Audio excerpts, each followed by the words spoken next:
أما بعد فأعوذ بالله من الشيطان الرجيم بسم الله الرحمن الرحيم يا بني آدم خذوا زينتكم عند كل مسجد وكلوا واشربوا ولا تسرفوا إنه لا يحب المسرفين سبحان ربك رب العزة عما يصفون وسلام على المرسلين والحمد لله رب العالمين اللهم صل على سيدنا محمد وعلى آل سيدنا محمد وبارك وسلم. معزز حاضرین کرام، سورہ اعراف کی جو آیت کریمہ میں نے آپ کے سامنے پڑھی ہے، اس میں اللہ تعالیٰ بندوں کو حکم دیتے ہیں، یا بنی آدم، اے آدم کی اولاد، خذوا زینتکم عند کل مسجد، ہر نماز کے وقت تم زینت اختیار کرو، وَكُلُوا وَاشْرَبُوا وَلَا تُسْرِفُوا، کھاؤ پیو اور اسراف نہ کرو، إِنَّهُ لَا يُحِبُّ الْمُسْرِفِينَ، اللہ تعالیٰ اسراف کرنے والوں کو پسند نہیں کرتے۔ زمانے جاہلیت میں جو مشرکین مکہ تھے وہ بیت اللہ کا ننگے ہو کر طواف کیا کرتے تھے۔ ان لوگوں کا یہ گمان تھا کہ ہم ان کپڑوں کو پہن کر گناہ کیا کرتے ہیں، ظلم کیا کرتے ہیں، لہذا ہمیں چاہیے کہ ان کپڑوں کے ساتھ اللہ کے گھر کا طواف نہ کریں، بلکہ ان کپڑوں کو اتار کر ننگے ہو کر بیت اللہ کا طواف کریں۔ یہ ان لوگوں کا گمان تھا، اور اسی طریقے سے وہ بیت اللہ کا طواف بھی کیا کرتے تھے۔ اور دوسری خرابی ان لوگوں کے پاس یہ تھی کہ حج کے ایام میں یہ لوگ کھانا پینا چھوڑ دیا کرتے تھے۔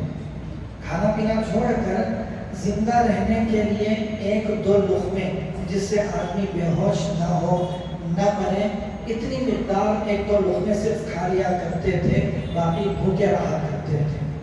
تو اللہ تعالیٰ نے مشرکین کے اس عمل کو باطل کیا اور ایمان والوں کو بلکہ پوری انسانیت کو حکم دیا کہ جب تم نماز کے لیے آؤ تو زینت اختیار کرو۔ زینت سے یہاں مراد کپڑوں کا پہننا ہے۔ صرف اس لفظ کے اندر بہت سارے مسائل فقہا نے نکالے ہیں اس لفظ کے ذریعے سے۔ خذوا زینتکم عند کل مسجد، پہلا مسئلہ تو یہ ہے کہ جب ہم نماز کے لیے جائیں تو صدر کا چھپانا لازم ہے۔ صدر کیا ہے؟ مرد کا صدر ہے ناف سے لے کر گھٹنے تک، عورت کا صدر ہے پورا بدن۔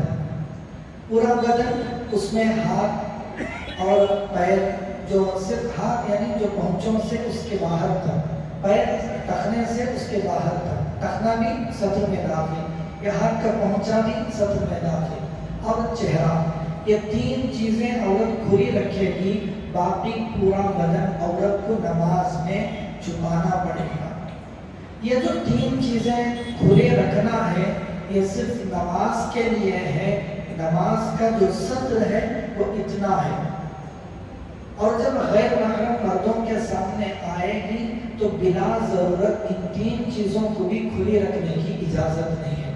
نہ چہرہ کھلا رکھے گی، نہ پیر کھلا رکھے گی، اور نہ ہاتھ کھلے رکھے گی، بلکہ لوگوں کے سامنے پورے بدن کو چھپانا عورت پر لازم ہے۔ تو میرے پہلا مسئلہ تو یہ معلوم ہوا کہ مرد اور عورت کو نماز کی حالت میں صدر کا چھپانا لازم ہے۔ دوسری بات یہ سمجھ میں آتی ہے، اللہ تعالیٰ نے یہ نہیں کہا کہ تم لوگ نماز کے وقت میں صدر کو چھپا لیا کرو، بلکہ کہا خذوا زینتکم، نماز کے لیے تم جو کچھ زینت اختیار کر سکتے ہو وہ زینت اختیار کرنا تمہارے اوپر لازم ہے۔ اسی لیے بہت سارے صحابہ اکرام کے بارے میں آتا ہے کہ جب نماز کے لیے آتے تو اپنے کپڑوں میں سے جو سب سے عمدہ اور اچھے کپڑے ہوں وہ پہن کر مسجد آیا کرتے تھے۔ اللہ کے سامنے کھڑے ہوتے تو سب سے عمدہ اور بہترین کپڑے پہن کر اللہ کے سامنے حاضر ہوا کرتے تھے۔ اسی کے ضمن میں فقہا نے لکھا ہے کہ ایسے کپڑے پہن کر نماز کے لیے نہیں جانا چاہیے جن کپڑوں کو پہن کر آدمی دوستوں کی محفل میں جانا پسند نہیں کرتا. جیسے بھائی سطر تو ناف سے لے کر گھٹنے تک کا چھپانا ہے، اب بندہ بنین پہن کر نماز کے لیے کھڑا ہو گیا اور الٹے سیدھے کپڑے پہن کر نماز کے لیے کھڑا ہو گیا، یہ بالکل مکروہ چیزیں ہیں. اسی طرح کوہنیوں کو کھلا رکھنا، مونڈوں کو کھلا رکھنا، یہ سب چیزیں نماز کے اندر مکروہ ہیں. کیوں؟ جب ایک بڑے معزز آدمی کے پاس بندہ جاتا ہے تو ان سب چیزوں کو ڈھانپ کر بڑے ادب و احترام کے ساتھ جاتا ہے، تو پھر کیسے اللہ کے دربار کو معمولی اور حقیر بندہ سمجھ لیتا ہے کہ سوتے کپڑوں میں بھی اٹھ کر مسجد آ جاتے ہیں اور کام کاج کے کپڑوں میں بھی مسجد کی طرف آ جاتے ہیں. ہاں یہ الگ بات ہے کہ بندہ کام کاج کر رہا ہے، گیرج میں کام کر رہا ہے، اب کپڑوں کو بدل کر مسجد آنے کا اتنا تو وقت نہیں ہے، چلو مجبوری میں یہ کہا جائے گا کہ بھئی کم سے کم نماز تو پڑھ لے. بہتر یہ ہے کہ وہ اپنے دکان میں گیرج میں اپنے کپڑے نماز کے الگ رکھے، کم سے کم جھبا تو الگ رکھے کہ شرٹ اتار کر جھبا بدل کر مسجد کی طرف آ جائے. اگر کام کے کپڑوں میں مسجد کو آئے گا تو بازو کھڑے ہونے والے جو نمازی ہوں گے ان کو بہت تکلیف ہوگی، اطمینان کے ساتھ نماز نہیں پڑھ سکتے. ان سے بڑھ کر مسجد میں اللہ کی ایک پاکیزہ مخلوق فرشتے رہتے ہیں، ان کو تکلیف ہوگی. اللہ کے نبی صلی اللہ علیہ وسلم نے فرمایا کچی پیاز اور لہسن کھا کر مسجد نہ آیا کرو. کیوں؟ کیونکہ مسجد میں فرشتے رہتے ہیں، اس کچی پیاز اور بدبو کی وجہ سے ان فرشتوں کو تکلیف ہوگی. ہم یہ کیسے گمان کر لیتے ہیں کہ اللہ کے نبی صلی اللہ علیہ وسلم نے پیاز لہسن کھا کر مسجد آنے سے منع کیا، ہم پھٹے پرانے پسینے کے بدبودار کپڑوں میں مسجد کی طرف چلے آتے ہیں. اور سب سے بڑھ کر میں بار بار ان چیزوں کی طرف توجہ دلاتا ہوں، تقریباً ہر 2-3-4 جمعہ میں یہ بات آ جاتی ہے کہ ہاف آستین کے کپڑے پہن کر اور ایسے کپڑے جن کپڑوں کو پہن کر بندہ آرام کرتا ہے، سوتا ہے، نئی ڈریس پہن کر، وہی ٹریک پینٹ ہوتا ہے ڈھیلا ڈھا ایسا جو بدن سے چپکا رہتا ہے، ایسے بدتمیز کپڑے کہہ سکتے ہیں ان کو، بدتمیزی کپڑے ان کو کہہ سکتے ہیں کہ اللہ کے دربار میں ایسے کپڑے پہن کر ہم لوگ آ جاتے ہیں، اللہ سے ذرا برابر بھی ہم لوگ حیا نہیں کرتے. اس سے پہلی آیت میں اللہ تعالیٰ نے لباس کا تذکرہ کیا، یا بنی آدم قد انزلنا علیکم لباسا یواری سوآتکم وریشا، اے آدم کی اولاد میں نے تجھے لباس کی جو نعمت دی ہے اس کے 2 مقاصد ہیں. پہلا مقصد یواری سوآتکم، جو تیری شرمگاہوں کو چھپائے. سوآتن کہتے ہیں ہر ایسی جگہ جس کو بندہ لوگوں کے سامنے ظاہر کرنے سے شرمائے، اس کو سوآتن کہتے ہیں. اللہ کہتے ہیں شرم کی جگہوں کو چھپانا کپڑے کا ایک عظیم مقصد ہے، یعنی ستر کو چھپانا. اور ستر جو چھپتا ہے کپڑے کے ذریعے سے، بدن کور کرنے کے ذریعے سے بھی ستر چھپتا ہے اور ڈھیلے ڈھالے لباس سے بھی ستر چھپتا ہے. اگر چست تنگ لباس اگر بندہ پہنتا ہے جس کے ذریعے سے بدن کے اعضاء نظر آئیں تو یہ ستر چھپانا نہیں ہوا، یہ لباس کی قدردانی نہیں ہوئی. ایسا لباس پہننا ہی نہیں چاہیے. میں یہ نہیں کہہ رہا کہ آپ لوگ پینٹ شرٹ نہ پہنے آپ کی ضرورت ہے، یہ الگ بات ہے، لیکن ایسے کپڑے پہنے جس سے بدن کے اعضاء نظر نہ آتے ہوں. ڈھیلے ڈھالے کپڑے پہننے چاہیے، خاص کر جب مسجد کو آئیں تو ڈر کا مقام ہے، خوف کا مقام ہے. ہم نے کتنے صحابہ کے واقعات سنے، جب اذان ہو جاتی تو چہرے کا رنگ پیلا پڑ جاتا تھا. کیوں؟ رب العالمین کے دربار سے بلاوا آ گیا، مجھے اس رب کے دربار میں حاضر ہونا ہے، میں کیسے اس رب کے دربار میں حاضر ہوں. یہ تڑپ ان کے دل میں ہوتی تھی. اور ہم ہیں کہ الٹی سیدھی حالت میں مسجد چلے آتے ہیں. ان کپڑوں کا اثر یہ ہوتا ہے کہ ہماری نماز میں ذرہ برابر جان بھی نہیں ہوتی. تو اللہ تعالیٰ کا حکم ہے خذوا زینتکم عند کل مسجد، مسجد یعنی نماز کے لیے آؤ تو اپنے آپ کو سوار کر، بنا کر، اچھے سے اچھے کپڑے پہن کر، خوشبو لگا کر مسجد اور نماز کی طرف آنی چاہیے. صرف مسجد ہی نہیں، گھر کے اندر بھی اگر ہم لوگ تہجد پڑھ رہے ہیں، اللہ کے سامنے کوئی سنت وغیرہ نوافل پڑھ رہے ہیں تو وہاں پر بھی اچھے سے اچھے کپڑے پہن کر خوشبو لگا کر پڑھنی چاہیے۔ یہ رہا اس آیت کا ایک حکم۔ اور دوسرا حکم اللہ تعالیٰ نے فرمایا وَكُلُوا وَاشْرَبُوا وَلَا تُسْرِفُوا، کھاؤ پیو اور اسراف نہ کرو۔ یہ بھی مشرکین مکہ کی تردید میں آیت نازل ہوئی تھی۔ جو مشرکین تھے حج کے دنوں میں نہیں کھایا کرتے تھے، اللہ نے کہا اس طرح نہ کرو، اللہ نے اگر تمہیں روزی دی ہے، غذا دی ہے تو تم کھاؤ بھی اور پیو بھی، ہاں اس میں اسراف نہ کرو۔ اسراف کسے کہتے ہیں؟ علماء نے مفسرین نے لکھا ہے اسراف یہ ہے کہ جتنی ضرورت ہے اس سے زیادہ خرچ کرنا یہ بھی اسراف ہے، اور جتنی ضرورت ہے اس سے کم خرچ کرنا یہ بھی اسراف میں داخل ہے۔ تو اس لیے کھانے پینے کا حکم اللہ نے دیا ہے، لیکن اسراف کرنے کی اجازت نہیں ہے۔ میں کیوں اسراف کروں؟ یہ مال میرا ہے ہی نہیں تو مجھے اسراف کرنے کی اجازت کون دے گا؟ یہ تو اللہ تعالیٰ نے عاریۃً استعمال کے لیے یہ مال دیا ہے، مجھے اپنا مال اور دولت اسی جگہ پر استعمال کرنا پڑے گا جہاں اللہ نے مجھے حکم اور اجازت دے رکھی ہے۔ جہاں اللہ نے منع کیا وہاں پر میں اپنا مال استعمال نہیں کر سکتا۔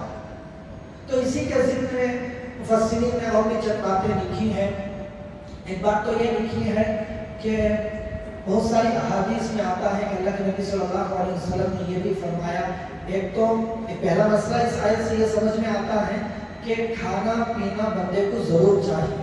اگر کوئی بندہ ایسا ہے کھانا پانی موجود ہونے کے باوجود کھاتا نہیں ہے، پیتا نہیں ہے، جس کی وجہ سے بدن میں کمزوری آ گئی یا بندہ ہلاکت تک پہنچ گیا، تو یہ آدمی گنہگار ہوگا۔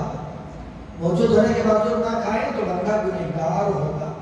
اسی طرح اللہ کے نبی صلی اللہ علیہ وسلم نے فرمایا بہت ساری جگہوں پر کھانا پینا یہ بندے کی ضرورت ہے، سب سے بدترین برتن وہ پیٹ ہے جو پیٹ بھر کر کھایا جائے۔ اسی لیے علماء نے لکھا ہے کہ پیٹ بھر کر بندے کو نہیں کھانا چاہیے۔ یہ آج کا ماحول ایک مزاج بن چکا ہے کہ پیٹ بھی بھر جاتا ہے اور بندہ کھا رہا ہوتا ہے۔ کیوں؟ اتنے لذیذ کے کھانے بنے رہتے ہیں کہ مجھے یہ بھی کھانا ہے، یہ بھی کھانا ہے، یہ بھی کھانا ہے، پیٹ بھر گیا لیکن دل بھی کھائے چلا جا رہا ہے۔ تو اللہ کے نبی صلی اللہ علیہ وسلم نے اس بات سے بھی منع فرمایا، بدترین برتن اس پیٹ کو فرمایا ہے جو بھرا ہوا پیٹ ہو۔ تو ہمیں پیٹ بھر کر حد سے زیادہ کھانا یہ بھی فضول ہے، اور بھوکا رہنا یہ بھی غلط ہے۔ ضرورت کے مطابق کھانے پینے کی اجازت ہے۔ کھانے پینے سے مراد صرف کھانا پینا ہی نہیں ہے، بلکہ استعمال کی ہر چیز میں یہ آیت لاگو ہوتی ہے۔ میں کپڑے پہن رہا ہوں، اس میں بھی ضرورت کی حد تک مجھے پیسہ خرچ کرنا چاہیے۔ میں گھر میں پیسہ لگا رہا ہوں، یہاں پر بھی ضرورت کی حد تک لگاؤں گا۔ فضول بیکار اسراف کرنے کی کسی بھی جگہ بندے کو اجازت نہیں ہے۔ آخر میں ایک بات میں عرض کروں، ایک آدمی ایک ہارون رشید کے زمانے میں ان کا جو خاص طبیب تھا، بادشاہوں کے اپنے خاص ڈاکٹر ہوا کرتے تھے، ایک طبیب تھا جو نصرانی تھا۔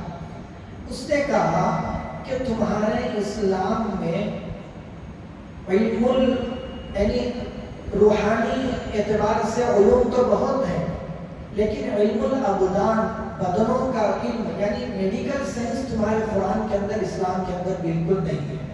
اس نے اسلام پر بادشاہ کے سامنے اعتراض کیا تھا، تو وہاں پر موجود کسی عالم نے جواب دیا، اللہ تعالیٰ نے پوری علم طب کو، پوری میڈیکل سائنس کو دو لفظوں میں جمع کر دیا، کلوا واشربوا ولا تسرفوا، کھاؤ پیو اور حد سے زیادہ نہ کھاؤ۔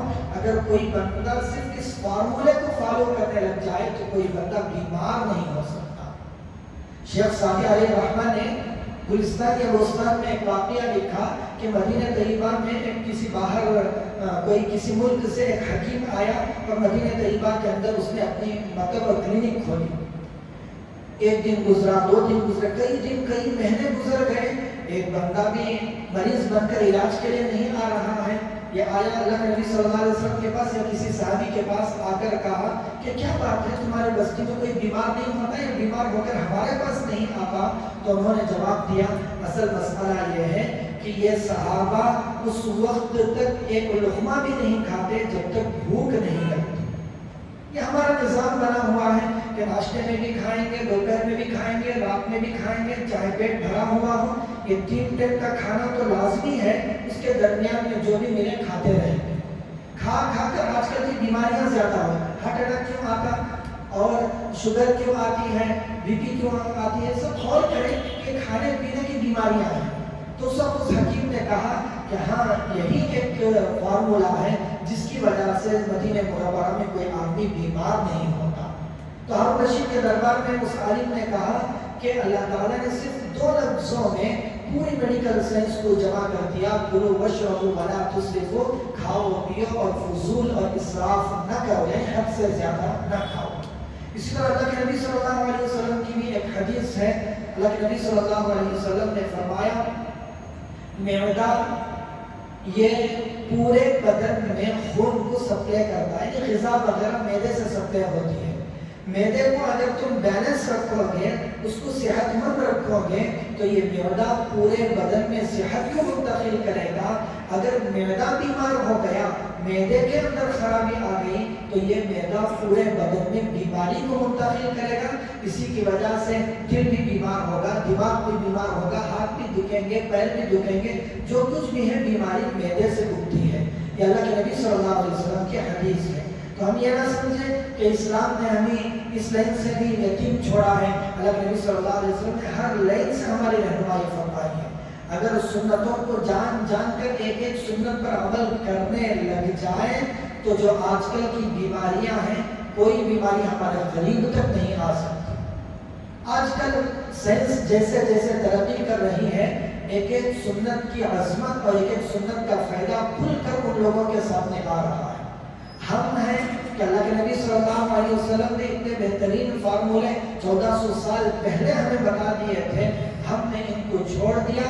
اب ان لوگوں نے جو غیر مسلم ہیں، سائنسدان اپنے آپ کو کہتے ہیں، ان چیزوں میں تحقیق کی، مجبوراً سنت ہونے کی وجہ سے نہیں، صحت کی چیزیں ہونے کی وجہ سے اللہ کے نبی صلی اللہ علیہ وسلم کی سنتوں کو مجبوراً ان لوگوں کو اختیار کرنا پڑ رہا ہے۔ تو سنتیں اللہ کے نبی صلی اللہ علیہ وسلم کی جہاں پر آخرت کی نجات کا ذریعہ ہے، وہیں پر دنیا کے لیے ایک بہترین صحت مند انسان بنا کر بھی آدمی کو رکھتی ہے۔ اللہ تعالیٰ ہمیں عمل کرنے کی توفیق عطا فرمائے۔ وآخر دعوانا الحمد للہ رب العالمین۔